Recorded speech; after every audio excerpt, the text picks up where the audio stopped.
So you're now in week 5 since your loss. More than likely, you've had the time to review your estimate. If you watched the video before this, you've done a good job and you reviewed it. Now you want to pull out all the things that are missing from the estimate and ask your adjuster in writing while they're not there. See what his response is. Again, communication, digital communication in writing is the best way to do it because then you have a record of it. If your adjuster responds and says that no, he's not paying for that, ask in writing why.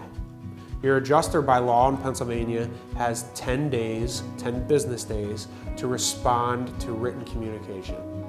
You want to make sure that you keep them honest and do that.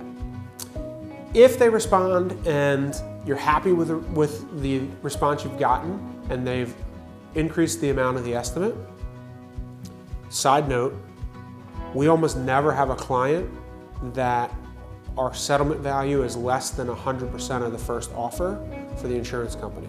So take that into account when you're looking at that estimate and where you move the ball to, okay? So if you're happy with that, now it's time for you to get started. If you have an agreed upon number, a policy condition in all policies requires that within 60 days you submit what's called a proof of loss. Remember, it is your job to prove the value of the loss, not your insurance company's. So once you have an acceptable number on both structure and contents, you're going to file 2 separate proof of losses, one for the structure, one for the contents. This policy requirement requires that you submit it in writing.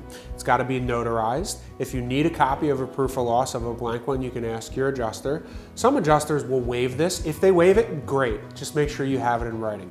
But we never want to give the insurance company a reason to not meet policy condition, which would give them the basis for denial.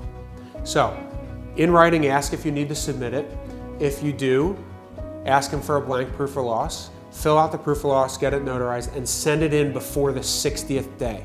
Really important, 60 days.